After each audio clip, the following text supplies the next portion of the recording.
Hola, bienvenidos una vez más a la hora de José Luis Jiménez. En esta ocasión os voy a hablar sobre el coronavirus, o también conocido como COVID-19.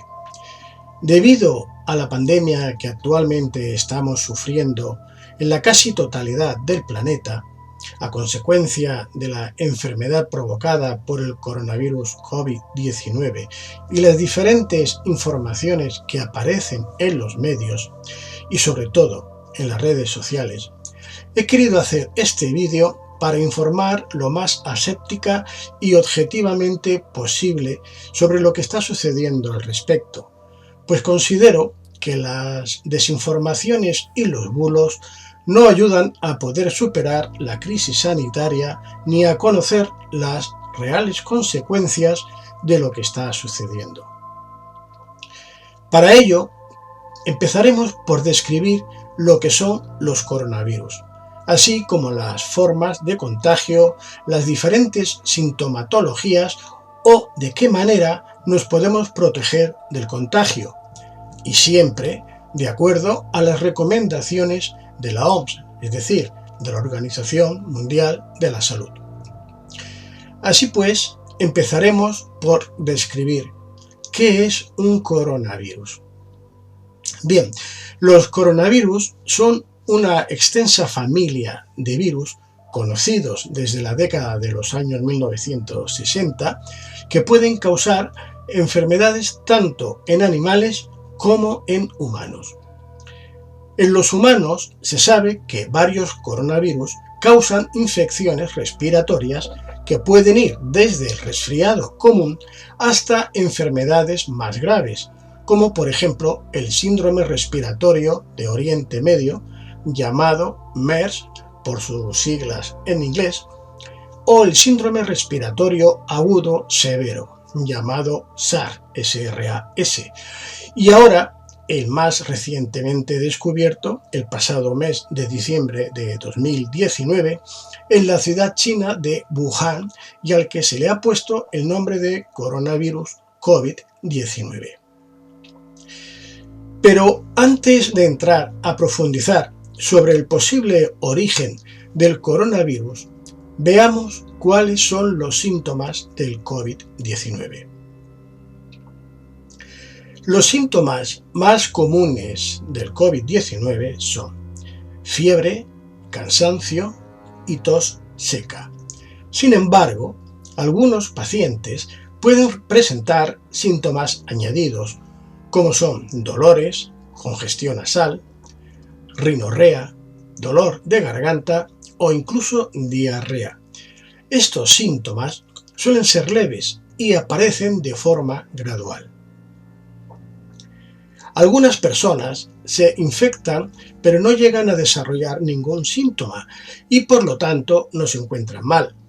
A estos casos se les conoce como contagios asintomáticos, es decir, que no presentan síntomas externos.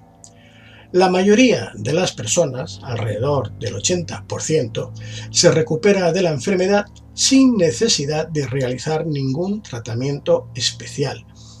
Alrededor de 1 de cada 6 personas que contraen el COVID-19 desarrolla una enfermedad grave y tiene dificultad para respirar. Las personas mayores y las que padecen afecciones médicas subyacentes, como por ejemplo la diabetes, hipertensión arterial o problemas cardíacos, tienen más probabilidades de desarrollar una enfermedad grave. En torno al 2% de las personas que han contraído la enfermedad han muerto. Por lo tanto, las personas que tengan fiebre, tos y dificultad para respirar deberán de buscar atención médica urgentemente. Y ahora nos haremos una serie de preguntas que imagino que la mayoría de vosotros conocéis, y si no, pues va bien recordarlas, ¿no? Por ejemplo, ¿cómo se propaga el COVID-19? Bien, una persona puede contraer el COVID-19 por contacto con otra que esté infectada por el virus. La enfermedad puede propagarse de persona a través de las gotículas procedentes de la nariz o la boca que salen despedidas cuando una persona infectada tose o exhala. Estas gotículas caen sobre los objetos y superficies que rodean a la persona, de modo que otras personas pueden contagiarse del COVID-19 si tocan estos objetos o superficies y luego se tocan los ojos, la nariz o la boca. También pueden contagiarse si inhalan las gotículas que haya esparcido una persona con COVID-19 al toser o exhalar. Por eso es muy importante mantenerse a más de 1 metro de distancia de una persona que se encuentre enferma. Y otra pregunta es, ¿puede transmitirse a través del aire el virus causante del COVID-19? Bueno, los estudios realizados hasta la fecha apuntan a que el virus causante del COVID-19 se transmite principalmente por contacto con gotículas respiratorias, más que por el aire. Es decir, el virus no se queda en suspensión en el aire, sino que cae hasta quedarse en la superficie más próxima. Otra pregunta es posible contagiarse de COVID-19 por contacto con una persona que no presente ningún síntoma? Pues bien, el riesgo de contraer el COVID-19 de una persona que no presente ningún síntoma, pero que esté contagiada, es bajo o muy bajo, pero no es imposible. Por lo tanto, es posible contagiarse de alguien que, por ejemplo, solamente tenga una tos leve y no se sienta enferma, por lo que con toda probabilidad, la mayoría de los contagios se han podido producir desde personas contagiadas asintomáticas. Eso explicaría la gran cantidad de contagios que se multiplican día a día sin que el paciente sea consciente de ello en su primera fase de incubación del virus. Otra pregunta también que nos hacemos es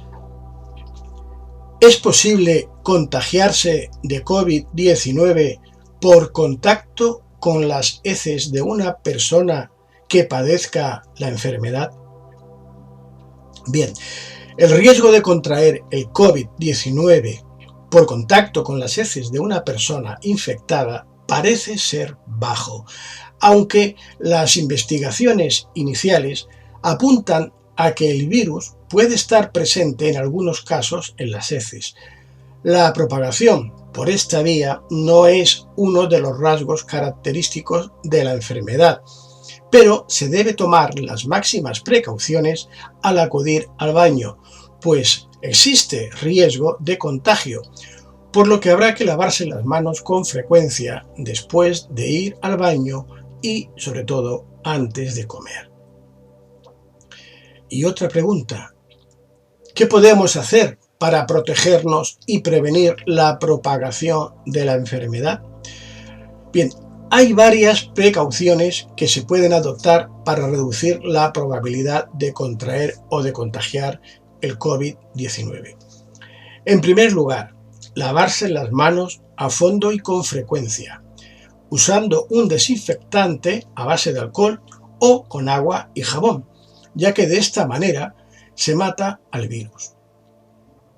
Además, hay que mantener una distancia mínima de 1 metro entre usted y cualquier persona que tosa o estornude, ya que cuando alguien tose o estornuda, despide por la nariz o por la boca unas gotículas de líquido que pueden contener el virus. Si está demasiado cerca, puede respirar las gotículas y con ellas el virus del COVID-19, si la persona que tose tiene, por supuesto, la enfermedad. También sirve evitar tocarse los ojos, la nariz y la boca, ya que las manos tocan muchas superficies y pueden recoger virus. Una vez contaminadas, las manos pueden transferir el virus a los ojos, a la nariz o a la boca. Desde allí el virus puede entrar en el cuerpo y causar la enfermedad. Otra medida para proteger del contagio es mantener una buena higiene de las vías respiratorias, así como evitar toser o estornudar sin antes cubrirse la boca y la nariz con el codo doblado o con un pañuelo de papel al toser o estornudar. Es decir, que si tenemos que estornudar, en vez de poner la mano, pondríamos el codo, taparíamos la boca con el codo y de esta forma la mano estaría libre, en este caso, del posible virus. El pañuelo usado debe desecharse de inmediato, ya que, como se ha dicho, los virus se propagan a través de las gotículas. Al mantener una buena higiene respiratoria, estamos protegiendo a las personas que nos rodean de virus, como los del resfriado, la gripe y, en este caso, el COVID-19. Bien, actualmente nos encontramos en alerta sanitaria, pasando la cuarentena y, en este caso, confinados en nuestras casas, por lo que esta es la medida más eficaz por ahora para evitar el contagio. Pero en el caso de que no se estuviese de cuarentena, habría que permanecer en casa si una persona no se encuentra bien. Y si se tiene fiebre, tos y dificultad para respirar, hay que buscar atención médica y llamar sobre todo con antelación. Hay que seguir las instrucciones de las autoridades sanitarias locales, ya que las autoridades nacionales y locales dispondrán de la información más actualizada acerca de si el COVID-19 se está propagando en su zona, ya que ellos son los interlocutores más indicados para dar consejos sobre lo que debe hacer la gente de su zona y protegerse. En este caso, consultar las noticias más recientes sobre las zonas de mayor peligro, es decir, las ciudades y lugares donde la enfermedad se está propagando más extensamente, y evitar desplazarse a estas zonas, sobre todo si su edad es avanzada o padece de diabetes, cardiopatías o neumopatías, ya que las probabilidades de contraer el COVID-19 en estas zonas es muy elevada. Y en el caso de que se tenga que salir a la calle, viajar en transporte público o acudir al trabajo, hay que tomar las precauciones ya descritas anteriormente y llevar guantes de látex de un solo uso y mascarilla si se va a estar cerca de personas y sobre todo si se tiene tos.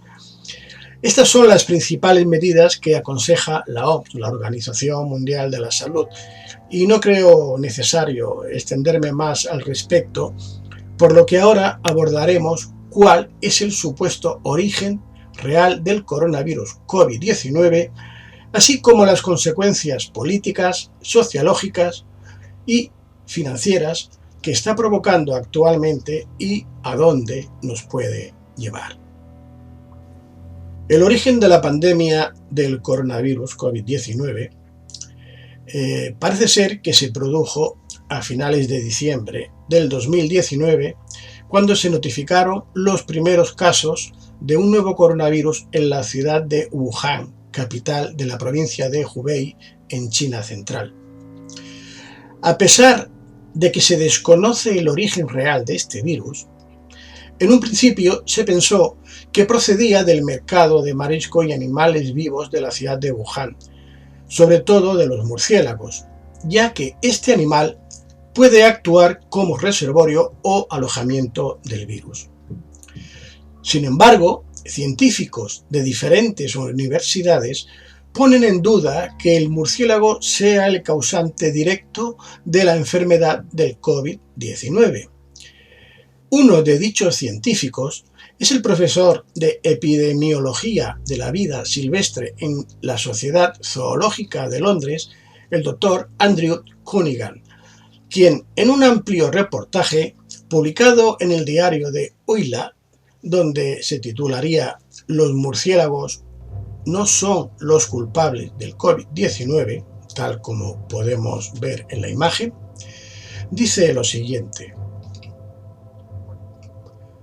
cuando vuelan tienen una temperatura corporal máxima que imita la fiebre.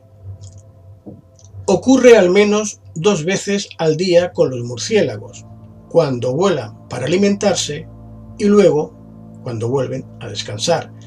Y así, los patógenos que han evolucionado en los murciélagos han evolucionado para resistir estos picos de temperatura corporal. Cunningham también dijo que esto plantea un problema potencial cuando estas enfermedades se cruzan con otra especie. En este caso, en los humanos, por ejemplo, la fiebre es un mecanismo de defensa diseñado para elevar la temperatura corporal con el fin de matar al virus.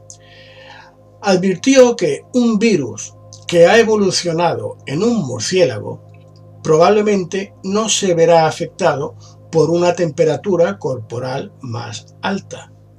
Pero, ¿por qué la enfermedad se transfiere en primer lugar? Bien, esa respuesta parece más simple, dice Cunningham, e implica una frase extraña a la que tendremos que acostumbrarnos, ya que es una que ha cambiado nuestras vidas, y él se refiere al desbordamiento zoonótico o transferencia. Y sigue diciendo: las causas subyacentes de la propagación zoonótica de los murciélagos o de otras especies silvestres, casi siempre, han demostrado ser el comportamiento humano. Y continuó añadiendo: las actividades humanas están causando esto, lo que estábamos viendo ahora. Y añade: cuando un murciélago está estresado, al ser cazado en su hábitat, dañado por la deforestación, su sistema inmunológico se ve desafiado y le resulta más difícil hacer frente a los patógenos que de otro modo tomaría con más calma. Dice: creemos que el impacto del estrés en los murciélagos sería muy similar al de las personas. Es decir, y resumiendo, que los animales se ven estresados por la acción del ser humano al invadir y destruir su hábitat y al ser cazados, lo que provocaría que su sistema inmune quedase debilitado y con ello la transmisión del virus fuese posible a los humanos. Así que, si los murciélagos no son los culpables, ¿quién tiene la culpa? Bueno, la pregunta no es fácil de responder, pues para ello habrá que recordar que desde hace ya varios años Estados Unidos mantiene una guerra comercial con China, la cual tampoco es una guerra comercial, por cierto, y bueno, tal como se puede leer en el diario denominado Octubre del 18 de marzo del 2020, parece que ahora le ha tocado el turno al coronavirus, una campaña más imaginativa. El diario Octubre sigue diciendo: Trump repite que el coronavirus es made in China y que el país asiático es una amenaza para Estados Unidos. El secretario de Estado, Mike Pompeo, lo llama el coronavirus de Wuhan, y la intoxicación mediática de los medios no se cansa de repetir que China ha propagado el virus de Wuhan por el mundo. Bueno, pues los chinos han replicado de una manera insólita y nada diplomática, devolviendo la pelota a Estados Unidos. Y esto lo han hecho mediante la declaración del portavoz del Ministerio de Exterior chino, Zhao Lijian, quien declaró que los Estados Unidos habrían traído el virus COVID-19 a Wuhan en el mes de octubre del 2019, durante la celebración de los Juegos Militares Mundiales.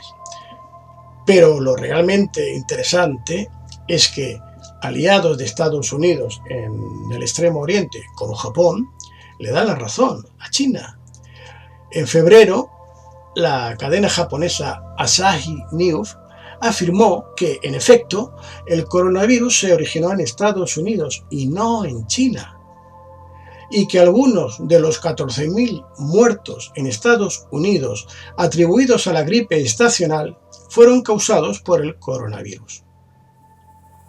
No obstante, lo más sorprendente llegó el 12 de marzo, cuando la tesis china fue confirmada por Robert Redfield, director de los CDC. Los CDC son son las siglas de Centros para el Control y la Prevención de Enfermedades. Pues bien, durante una declaración que hizo Redfield ante el Comité de Supervisión de la Cámara de Representantes, que por cierto, esta declaración está grabada y puede ser vista en Internet. Pues bien, Redfield, nombrado por Trump, admitió que algunos casos diagnosticados de gripe estacional en Estados Unidos podrían tener su origen en el coronavirus, según los análisis póstumos que han llevado a cabo. Es decir, que una vez que estas personas habían muerto, al realizarles el test o los análisis, pues comprobaron que efectivamente habían muerto por el coronavirus y no por la gripe estacional. Bien, recientemente Estados Unidos padeció más de 200 casos de fibrosis pulmonar que acabaron en muerte debido a la incapacidad de los enfermos para respirar. Algunas estimaciones consideran que el brote de coronavirus puede haber comenzado antes de lo esperado, posiblemente en septiembre del año pasado, es decir, de 2019.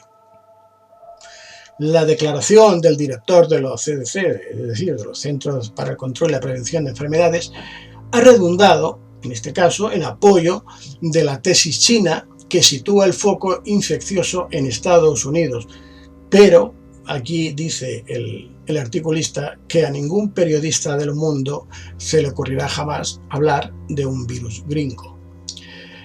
Y bien, hasta aquí lo que ha publicado dicho diario, Octubre, y que por ahora es lo que se conoce sobre el posible origen del coronavirus COVID-19. Pero como era de esperar, no tardaron en surgir diferentes informaciones contradictorias o incluso algunos bulos al respecto. Uno de dichos bulos es el que hace referencia a la maniobra financiera realizada por el presidente chino Xi Jinping, quien, debido a la gran bajada del precio de las acciones de las compañías chinas en Europa y en Estados Unidos, provocado por el COVID-19, procedió a comprarlas, ya que los buitres financieros, como se les llama a estos brokers, se estaban desprendiendo de ellas a precios muy por debajo de su valor. Bueno, pues bien, si se trata de una maniobra magistral o no, eso lo dejo a la consideración de cada cual. Sin embargo, sí es cierto que se ha producido la compra masiva de varias empresas internacionales por parte de China, tal como podemos ver en estas imágenes y también en los titulares de varios medios que os estoy mostrando a continuación. Incluso hasta la presidenta del Banco de Santander, Ana Botín, se ha aprovechado de dicha situación de crisis en la bolsa, comprando 1 millón de acciones del Santander, tal como recoge también el diario finanzas.com y que también podemos ver en la imagen. Pero bueno, parece ser que de estas acciones financieras no es de lo único que se han podido beneficiar algunos. Por ejemplo, el presidente de los Estados Unidos, Donald Trump, llegó a ofrecer hasta 500 millones de dólares por los derechos en exclusiva de la investigación de la vacuna contra el coronavirus que desarrolla la empresa alemana CureVac. Sin embargo, el gobierno alemán ha rechazado categóricamente dicha posibilidad. Además, la viceportavoz del Ejecutivo alemán, Ulrike Demberg, ha declarado: nuestros laboratorios están trabajando para conseguir una vacuna para todos, sin exclusividades. Y bueno, por otro lado, el ministro de Economía, Peter Altmaier, no solo descartó que el negocio de Trump o que el negocio que Trump propuso a CureVac se lleve a cabo, sino que, en un lenguaje poco habitual en él, afirmó que ningún laboratorio alemán se pondrá a disposición de tales propósitos. Y acabó tajantemente diciendo: Alemania no está en venta. Pues bien, después de ver cómo la crisis sanitaria del coronavirus COVID-19 está siendo objeto de beneficios para aquellos que pescan en río revuelto, no podemos dejar pasar por alto los errores y negligencias que nos han llevado a una situación de alarma social y sanitaria que, de haberse tomado las medidas pertinentes en el tiempo oportuno, ahora seguramente no estaríamos sufriendo una de las mayores pandemias de los últimos siglos, con todas las consecuencias que ello conlleva.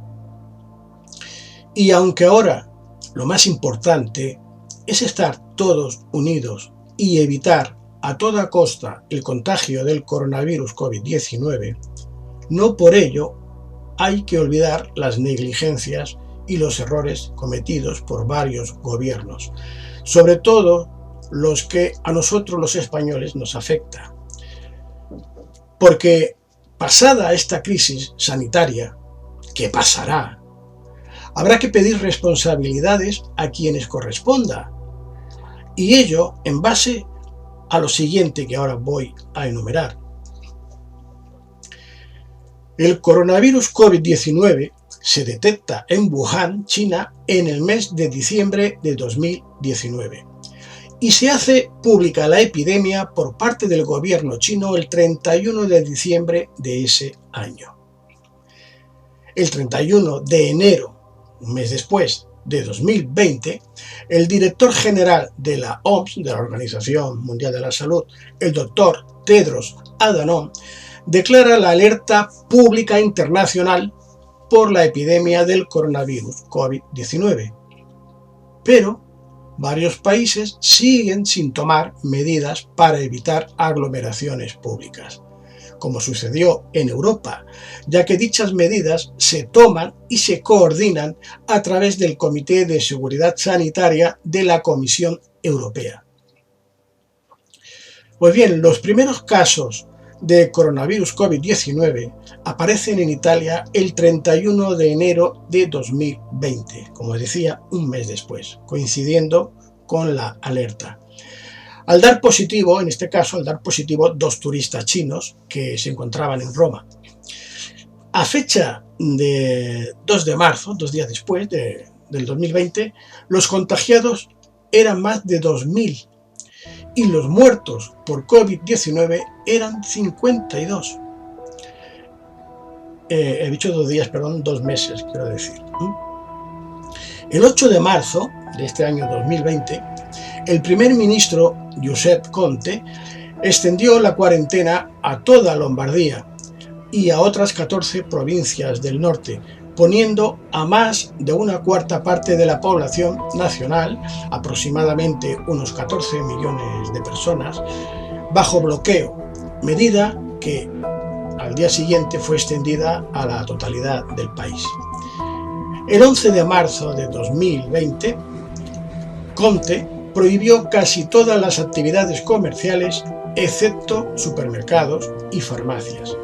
El 19 de marzo, Italia se convirtió en el país con el mayor número de muertes confirmadas en el mundo.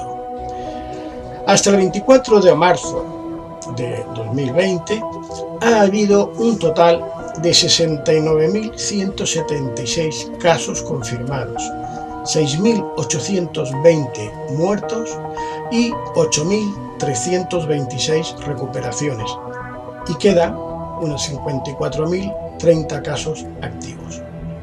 Pues bien, a pesar de que la OMS anunció la alerta pública internacional por la epidemia del coronavirus COVID-19 el 31 de enero del 2020 y de que Italia ha ido varias semanas por delante en los casos de contagio y muertes por el coronavirus, en España el gobierno no ha actuado hasta que ya se habían producido varios casos y muertes. Después de que el director general de la Organización Mundial de la Salud, el doctor Tedros Adhanom, declarara la pandemia mundial del coronavirus COVID-19 el pasado día 11 de marzo del 2020. Pues bien, el diario Última Hora de Mallorca publica en su edición de este día 24 de marzo del 2020 el día a día de todo el proceso del coronavirus en España y del que vamos a recoger un extracto.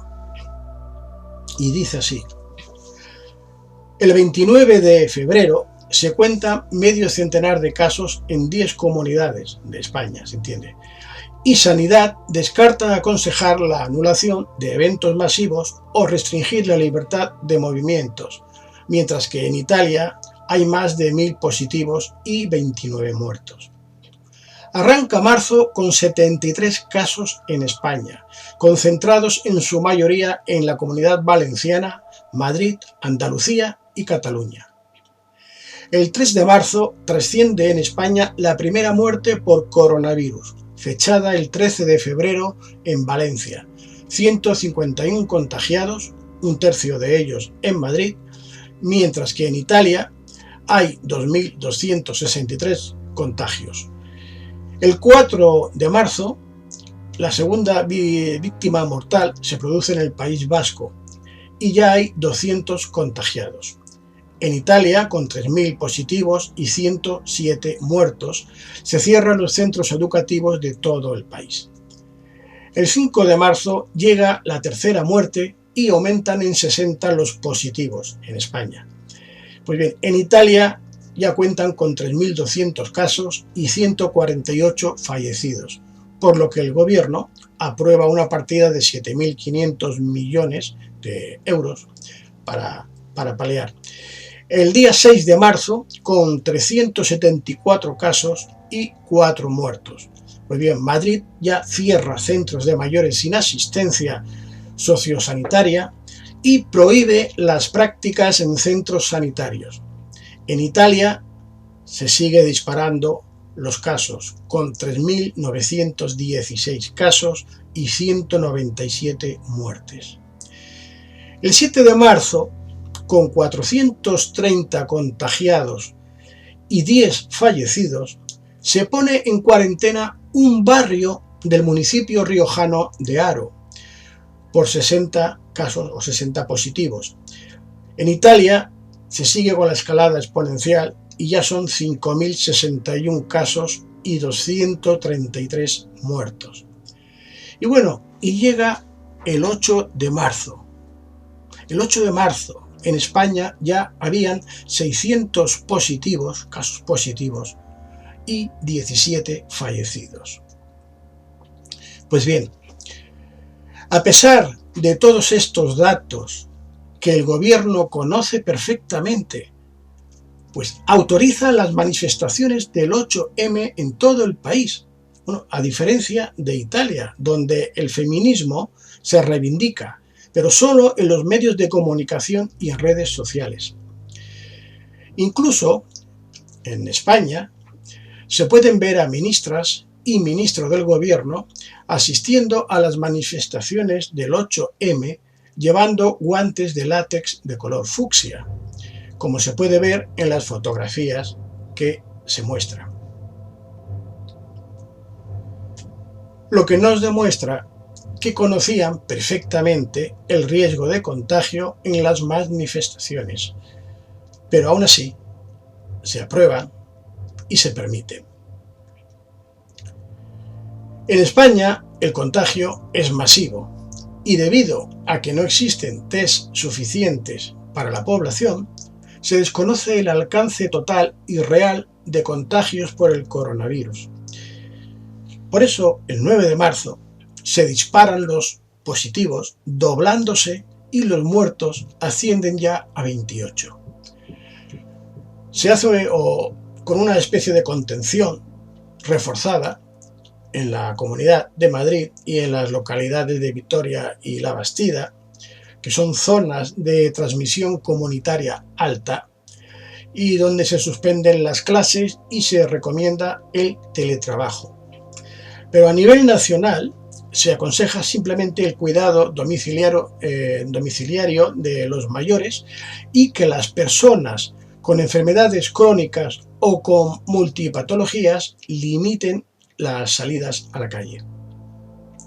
Bien, el 10 de marzo ya contamos con 1.639 casos y 35 fallecidos en España. Se vetan los vuelos desde Italia y los viajes del inserso, y se aplazan las fallas de Valencia. El 11 de marzo, la OMS, la Organización Mundial de la Salud, decreta ya por fin la pandemia global, con 2.150 casos, la mitad de ellos en Madrid, hablo de España, y 51 fallecidos. Madrid cierra los centros deportivos y grandes museos. En Cataluña se habilita el teletrabajo a los empleados públicos y en el País Vasco cierra todo prácticamente, y en Álava también sus escuelas. El 12 de marzo España ya contabiliza 84 fallecidos y más de 3.000 contagiados. El gobierno aprueba medidas por 18.225 millones de euros y 16 comunidades y Melilla cierran sus centros educativos. Y Igualada, en este caso una localidad de Barcelona, y otras localidades cercanas, catalanas también, cercanas, confinan en sus casas a más de 70.000 personas. El 13 de marzo, ya con 120 fallecidos y 4.200 infectados, por fin el presidente Pedro Sánchez anuncia la declaración del estado de alarma durante 15 días. Madrid clausura todos los locales, menos los de alimentación y primera necesidad, y el gobierno y comunidades recomiendan a la población que se confine voluntariamente en sus casas, pese a que los desplazamientos multitudinarios de personas, es decir, de los transportes públicos en Madrid, pues empiezan a levantar recelos, no solo en Madrid, en Barcelona, en las grandes ciudades. Claro, te están pidiendo que te aísles por un lado y por el otro te obligan a ir al trabajo en el metro, no puedes evitar estar pegada una persona a la otra, ¿no? Algo, bueno, pues contraproducente y paradójico. Bien, el 14 de marzo ya el Consejo de Ministros declara el estado de alarma por segunda vez en la democracia. En este caso, por un virus que alcanza ya a 5.753 personas y que ya ha matado a 136. Y en este caso ya se toman medidas drásticas en todo el país que limitan el movimiento, salvo para ir a trabajar, comprar alimentos o medicamentos, o también acudir a hospitales o cuidar a ancianos o dependientes. Y la actividad comercial, que el Estado de alguna forma permite hacer, es solamente la que tenga relación directa con estos casos que he comentado, ¿no? Bueno, se permite en este caso al Estado, al dictar esta ley, asumir competencias de otras administraciones, es decir, de las comunidades autónomas, y disponer de medios sanitarios públicos, privados y militares. El 15 de marzo aumentan considerablemente los positivos en España. Ya son 7.753 las personas que están contagiadas y 288 las que han perdido la vida. El 16 de marzo, con 309 muertos y ya 9.192 contagiados, España por fin cierra las fronteras terrestres. El 17 de marzo ya son 491 los fallecidos y 11.178 los contagiados. Y el gobierno da luz verde a un plan de choque que movilizará 200.000 millones de euros, cerca de un 20% del PIB.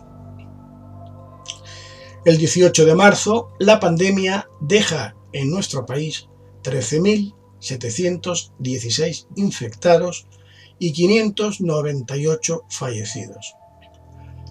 Pero, según dice el presidente del gobierno, Pedro Sánchez, lo peor está aún por llegar. Se dispara la alerta por la propagación en residencias de ancianos, con decenas de muertos en Madrid, Vitoria y Tomelloso, en Ciudad Real. Y en la capital empiezan a funcionar los hoteles medicalizados, hoteles que sus dueños o propietarios han cedido para que puedan servir de hospitales. El 19 de marzo son ya 800 los muertos que hay en España, con más de 17.500 casos. Los hospitales madrileños ya entran en estrés. Bueno, en Italia ya habían superado a China en número de muertos, que bueno, en este caso ya estaban por 3.405 y en Italia, y en China eran 3.245, ya por casi 200, ¿no?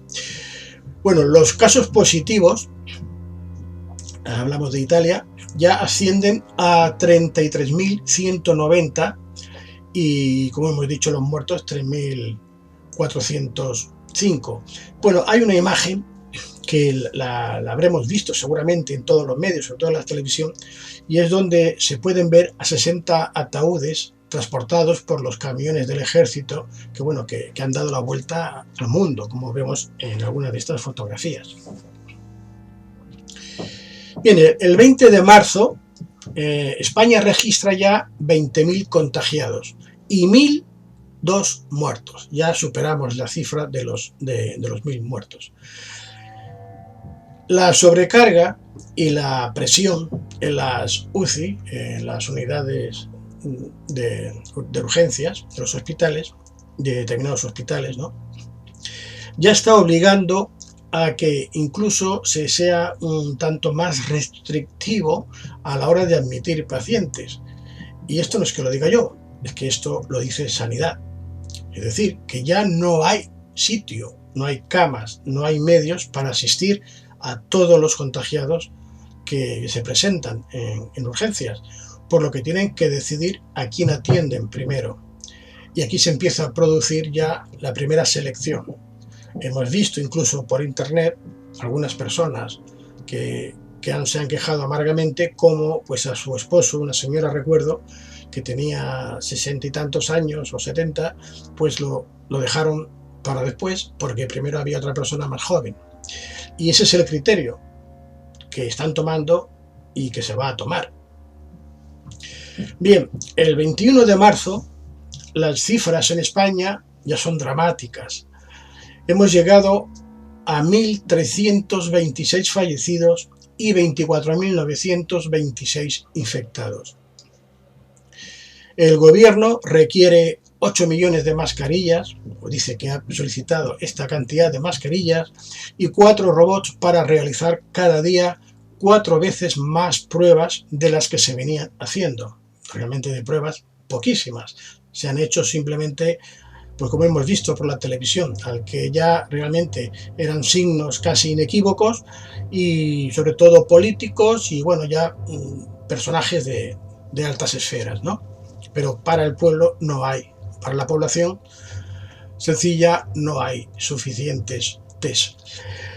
Bien, Madrid habilita en IFEMA 1.300 camas convencionales y 96 puestos de UCI, como podemos ver en las fotografías, una especie de hospital que se levanta en este espacio.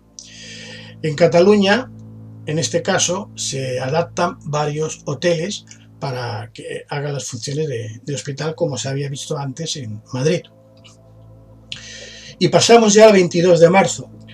22 de marzo en España ya se recogen 28.572 casos y 1.720 fallecidos. Y es cuando ya se notifica que se prolongará el estado de alarma hasta el 11 de abril, es decir, 15 días más de los primeros que se habían declarado. Y Sanidad dice que va a repartir, o reparte, 1.600.000 mascarillas entre todas las comunidades. Como supondréis, 1.600.000 entre 47 millones, pues no da para mucho, ¿no? Bueno, la UME, la Unidad Militar de Emergencias, desinfecta 21 residencias de mayores en Madrid, donde incluso, como podéis ver en el titular que muestro en las imágenes y las fotografías, pues se llegaron a encontrar ancianos que estaban abandonados junto a cadáveres de otros ancianos que ya habían fallecido. Cuerpos de otros ancianos que habían fallecido, quiero decir. Bien, el 23 de marzo España registra ya 462 fallecidos y 33.089 infectados. A partir de este momento, Sanidad ya no descarta incluso trasladar pacientes entre diferentes comunidades, aunque dice que se va suavizando progresivamente el incremento de casos que se notifican cada día y que no existe certeza de haber llegado al pico. Pues no, claro que no, ya la veremos por qué no.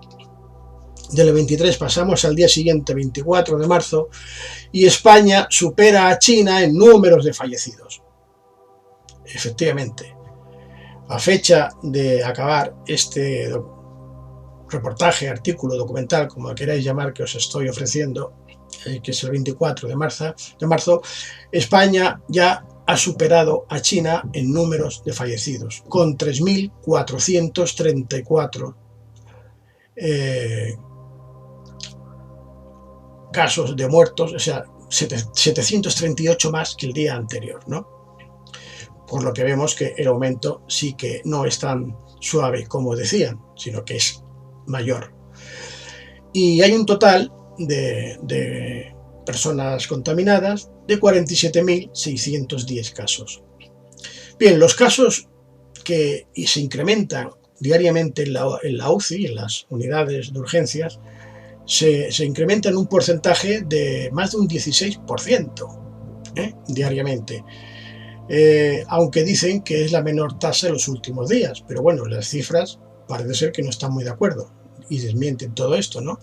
Y bueno, todo esto además se produce el día en que en el Congreso de los Diputados se valida ya la prórroga pues del estado de alarma hasta el 11 de abril que hemos mencionado antes. Bueno, mientras tanto, en Italia, que es el segundo país más afectado por el coronavirus en todo el mundo, ya cuenta con 64.000 casos y 6.000 muertos, lo que señala un nuevo repunte en cuanto a los decesos, es decir, que siguen aumentando. Bueno, hasta aquí hemos hecho un recorrido de los sucesos más relevantes que han marcado la actualidad. ¿Y ahora qué? Os preguntaréis muchos de vosotros. Pues ahora solo cabe rezar. Rezar, sí, pero en nuestras casas, sin que nadie se crea que es inmune, porque este coronavirus, COVID-19, no respeta a nadie. Y lo peor es que no sabemos cuántas personas más van a ser confirmadas de estar contagiadas por el COVID-19, ya que, como se ha dicho, no se han hecho los test que indicarían si se es positivo, por carecer precisamente de dichos test. Y bien, a fecha de cierre de este artículo que os he comentado, que es 24 de marzo de 2020, ya hay más de 47.600 casos y 3.445 muertos, por lo que si seguimos la escalada progresiva que se ha ido manifestando hasta ahora, es de suponer que en realidad pueden haber más de 100.000 casos y puedan llegar a haber unos 8.000 muertos, hasta alcanzar el pico máximo de enfermos, ya que no se han realizado los test pertinentes a la población, lo que desgraciadamente nos pondría a la cabeza de Europa. Y bueno, de hecho, iban a celebrarse en Europa las mayores maniobras militares de la OTAN desde hacía más de 25 años. Se iba a llamar Defender Europe 20, y la cual tendría lugar entre abril y junio, principalmente en Alemania, Polonia y los países bálticos. Estaba previsto que participaran en total unos 37.000 soldados de 18 países. Sin embargo, la pandemia del coronavirus COVID-19 ha hecho que se haya cancelado. Es muy posible que muchos de vosotros veáis algún tipo de conspiración en todo lo concerniente a la pandemia del COVID-19, y la verdad es que motivos nos sobran. Sobre todo si recordamos algunos de los mensajes que corren por las redes o lo publicado en el diario Actualidad, donde se puede ver a la que fuese directora gerente del Fondo Monetario Internacional, Christine Lagarde, ahora presidenta del Banco Central Europeo, atribuyéndosele la frase siguiente: los ancianos viven demasiado y eso es un riesgo para la economía global. Tenemos que hacer algo y ya. Bien, aunque desde el Fondo Monetario Internacional no se han manifestado abiertamente, a preguntas de algún periodista sobre la veracidad de dichas declaraciones, el FMI manifestó que a lo que Lagarde se había aludido, o ella a lo que se había referido, es a las pensiones de los ancianos, que debido a que viven más tiempo, habría que recortarlas. Bueno, personalmente pienso que si no lo dijo directamente, en el fondo es lo mismo, solo que los ancianos se morirán más lentamente al no tener poder adquisitivo. Y ya, para finalizar, solo me queda incidir una vez más en la necesidad de aparcar todos los problemas y actividades que no sean vitales y centrarnos en superar juntos este virus, porque si no es con la unidad de todos, no podremos superarlos en óptimas condiciones. Todos nosotros debemos actuar como uno solo, apoyándonos mutuamente y colaborando al máximo con las autoridades y los expertos sanitarios. El gobierno tiene que volcarse como nunca lo ha hecho en salvar todas las vidas posibles y enmendar en lo posible los errores cometidos. Así que yo me quedo en casa y espero que todos vosotros lo hagáis también. Hasta la próxima.